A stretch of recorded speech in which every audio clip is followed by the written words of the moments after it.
Hello friends, welcome to my channel GK study zone. GK study zone में आपका स्वागत है। आज हम संविधान का एक छोटा सा टॉपिक है प्रस्तावना, और इस टॉपिक से रिलेटेड जितने भी इंपॉर्टेंट क्वेश्चन हैं वो मैं आपको इस छोटी सी वीडियो में करवाऊंगा। चलो चलते हैं टॉपिक की ओर। इसकी जो पहली लाइन है प्रस्तावना की वो है we the people of India, हम भारत के लोग। और जो प्रस्तावना है ना, इसको यूएसए से एडोप्ट किया गया है। किससे एडोप्ट किया गया है? यूएसए से इसको एडोप्ट किया गया है, यानी कि यूएसए से स्वीकार किया गया है। और जो प्रस्तावना की भाषा है, preamble of the language adopted from Australia, इसको ऑस्ट्रेलिया से लिया गया है। प्रस्तावना को की ऑफ द कॉन्स्टिट्यूशन यानी कि संविधान की कुंजी भी कहा जाता है, और प्रस्तावना को संविधान की आत्मा भी कहा जाता है। एक व्यक्ति थे एम हिदायतुल्लाह, इन्होंने प्रस्तावना को संविधान की आत्मा कहकर संबोधित किया है।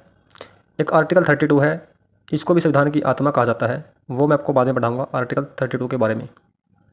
प्रस्तावना जो फ्रांस देश है, फ्रांस देश से प्रस्तावना में 3 शब्द लिए गए हैं। जो फ्रांस देश है उससे प्रस्तावना में 3 शब्द लिए गए हैं: समानता, स्वतंत्रता, बंधुता, यानी कि इक्वालिटी, फ्रीडम, फ्रैटर्निटी। हमने इसमें 3 क्वेश्चन पढ़े। प्रस्तावना को कहाँ से लिया गया है? Adopted from USA. प्रस्तावना की भाषा language of the preamble adopted from Australia. और फ्रांस से क्या क्या लिया है? 3 वर्ड लिए हैं: इक्वालिटी, फ्रीडम, फ्रैटर्निटी। प्रस्तावना में क्या है? 2 प्रकार की समानता है। 2 प्रकार क्या है? इक्वालिटी है। वो कौन कौन सी है? Equality of status, equality of opportunity, यानी कि प्रतिष्ठा की समानता या अवसर की समानता। 2 प्रकार की क्या इसके अंदर समानता है। प्रस्तावना में 3 प्रकार का न्याय है। 3 प्रकार का क्या है? न्याय है। Social, economic, political. सोशल से हो गया सामाजिक न्याय, इकोनॉमिक से हो गया आर्थिक न्याय, पॉलिटिकल से हो जाएगा राजनीतिक न्याय। प्रस्तावना में 5 प्रकार की क्या है? स्वतंत्रता है। 5 टाइप्स ऑफ लिबर्टी। फर्स्ट है थॉट, विचार की स्वतंत्रता। सेकंड बिलीफ, विश्वास की स्वतंत्रता। थर्ड एक्सप्रेशन, अभिव्यक्ति की स्वतंत्रता। फोर्थ है रिलीजन, धर्म की स्वतंत्रता। फिफ्थ है वर्शिप, यानी कि उपासना की स्वतंत्रता। इसको हम पूजा की स्वतंत्रता भी कह सकते हैं। कितने प्रकार की है ये? 5 प्रकार की है। ठीक है, इसमें 2 प्रकार की समानता है, 3 प्रकार का न्याय है, 5 प्रकार की स्वतंत्रता है। आपसे क्वेश्चन कैसे पूछेंगे पेपर में? एग्ज़ाम में क्वेश्चन ऐसे आएगा, भाई प्रस्तावना में इनमें से कौन सा न्याय नहीं है? कौन सा न्याय नहीं है? आपको ऑप्शन देंगे सोशल, इकोनॉमिक, पॉलिटिकल या कॉन्स्टिट्यूशनल। तो इसके अंदर कॉन्स्टिट्यूशनल नहीं आएगा, क्योंकि इसमें 3 प्रकार के न्याय हैं: सोशल, इकोनॉमिक और पॉलिटिकल।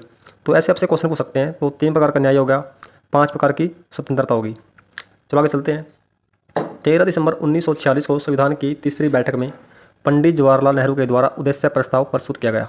कब किया गया था? तीसरी बैठक हुई थी संविधान की 13 दिसंबर 1946 को। इसमें पंडित जवाहरलाल नेहरू के द्वारा उद्देश्य प्रस्ताव को प्रस्तुत किया गया था। फिर 22 जनवरी 1947 को संविधान सभा ने उद्देश्य प्रस्ताव को स्वीकार कर लिया। कब किया था स्वीकार? 22 जनवरी 1947 को। और इसके कुछ महत्वपूर्ण फैक्ट है, वो क्या है? प्रस्तावना जो है उद्देश्य प्रस्ताव का नया नाम है। जो प्रस्तावना है ना, ये उद्देश्य प्रस्ताव का एक नया रूप है, एक नया नाम है।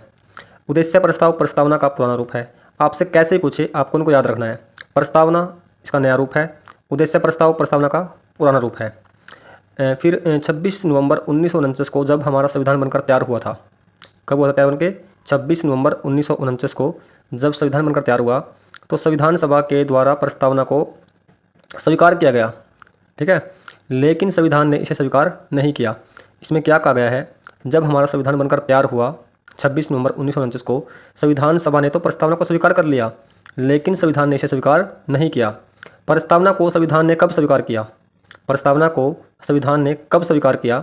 तो इसमें ना बहुत सारे मामले हुए थे। हमने ना कुछ इंपॉर्टेंट मामले किए हैं जो इससे रिलेटेड है। पहला मामला है 1960 में एक बेरूबारी मामला था।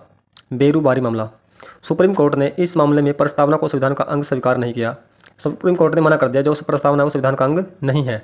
उसके बाद फिर एक मामला आया जो बहुत ही इंपॉर्टेंट मामला है, केशवानंद भारती मामला।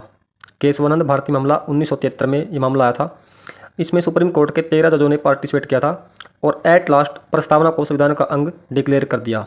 ठीक है, तो इस मामले के बाद प्रस्तावना को संविधान का अंग डिक्लेयर किया गया, संविधान का अंग इसको माना गया। फिर इसके बाद एक अमेंडमेंट हुआ, 42वां संविधान संशोधन 1976। ठीक है, और प्रस्तावना में 3 नए शब्द जोड़े गए। प्रस्तावना में 3 नए शब्द जोड़े गए, सोशलिस्ट, सेकुलर, इंटीग्रिटी, समाजवादी, पंथ निरपेक्ष, अखंडता। तो इसके अंदर 3 शब्द नए जोड़े गए 42वें संविधान संशोधन 1976 में। 1973 में प्रस्तावना को संविधान का अंग बनने के बाद ही उसमें अमेंडमेंट हुआ, और प्रस्तावना में आज तक केवल एक ही बार अमेंडमेंट हुआ है, वह हुआ था 1976 में। ठीक है, आपसे पूछ लेंगे कि प्रस्तावना में कितनी बार संशोधन हुआ है, तो प्रस्तावना में आज तक केवल एक बार संशोधन हुआ है, और वो कब हुआ था? 42वां संशोधन 1976। और 42वें संशोधन को संविधान का मिनी कॉन्स्टिट्यूशन भी कहते हैं। क्या कहते हैं? Mini constitution. तो नेक्स्ट आगे पढ़ते हैं। इसमें ना कुछ इंपॉर्टेंट पॉइंट और है, इसमें कुछ वर्ड है जैसे कि संपूर्ण, प्रभुत्व संपन्न, समाजवादी, पंथ निरपेक्ष, लोकतांत्रिक गणराज्य है। ठीक है, बाकी मैं आपको पढ़ा चुका हूँ ये कितने न्याय है, कितनी समानता है, कितने प्रकार की इसकी वो लिबर्टी है। ठीक है, तो हम पढ़ेंगे संपूर्ण प्रभुत्व संपन्न। इसका अर्थ क्या है? इसका अर्थ ये है कि जो भारत है एक पूर्णतः स्वतंत्र राज्य है, किसी भी बाहरी शक्ति का भारत के आंतरिक व बाहरी मामलों पर नियंत्रण नहीं है।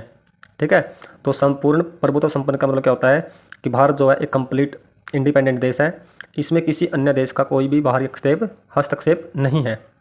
सेकंड पॉइंट है लोकतांत्रिक। लोकतांत्रिक क्या होता है? भारत में सरकार का चुनाव जनता के द्वारा किया जाता है, जनता अपने प्रतिनिधियों को मतदान के माध्यम से चुनती है।